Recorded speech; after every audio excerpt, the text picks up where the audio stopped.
Pay attention. This is not flattery. This is not chemistry. This is not some cute coincidence you laugh about over drinks.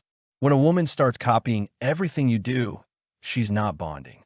She's gathering data. She's reading your operating system. And any man who mistakes observation for admiration is already behind the curve. This is where most men get lazy. They see imitation and think it means attraction. Sometimes it does. But attraction is not the same as respect, and mimicry is not the same as loyalty. In the streets, when someone mirrors your moves too closely, you don't relax. You tighten up, because copying is how people learn your rhythm. And once someone knows your rhythm, they know how to disrupt it. When she starts picking up your phrases, your habits, your routines, your opinions, your schedule patterns, that's not accidental. That's reconnaissance. She's syncing to you so she can predict you. And prediction is power. A predictable man is easy to steer, easy to provoke, easy to manipulate. That's why this phase matters more than men realize. The first mistake men make is oversharing once they feel understood. They talk more. They explain themselves. They reveal motivations, insecurities, past failures, future plans.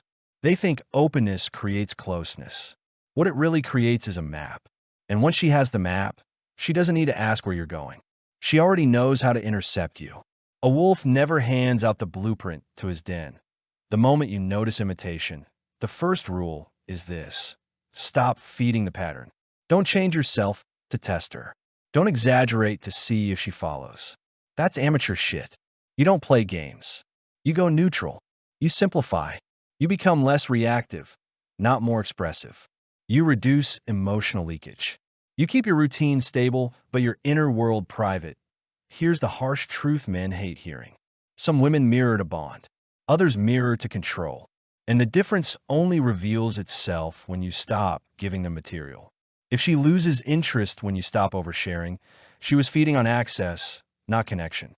If she stays steady, respects boundaries, and doesn't push for more, then maybe respect is forming. But most don't pass that test. Once imitation is established, the next trick comes fast. She starts using your own language against you. Words you use to express values get thrown back at you during conflict. Opinions you shared in trust become leverage. This is psychological judo, using your own weight to flip you. Men get caught off guard because they didn't expect it. They thought being understood meant being safe. Wrong. The correct response is restraint. You don't argue semantics. You don't defend your past words.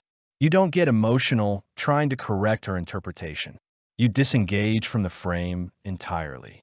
You respond with actions, not explanations. Silence, distance, consistency. Those are languages that can't be twisted. Another trap follows imitation, manufactured alignment. She agrees with everything at first. Same values, same goals, same taste, same pace.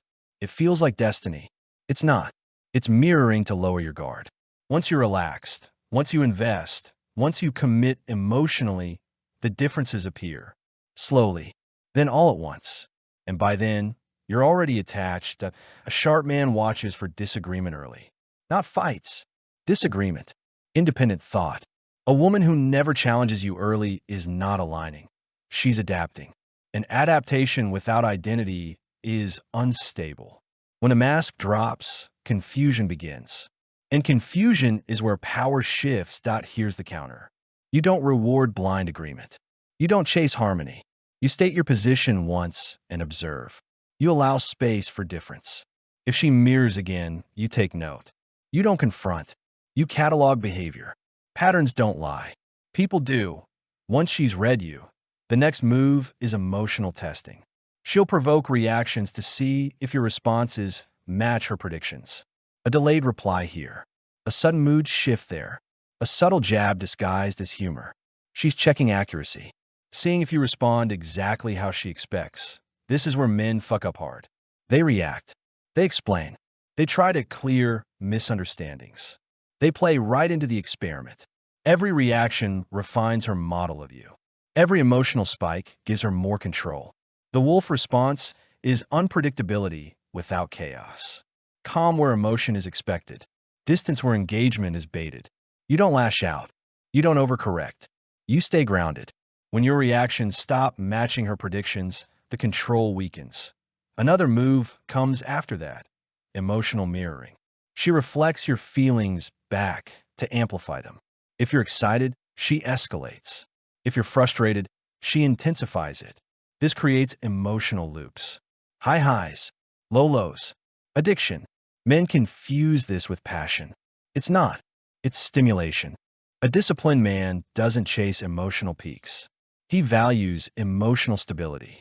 When intensity spikes artificially, he grounds himself. He slows interactions. He reduces frequency.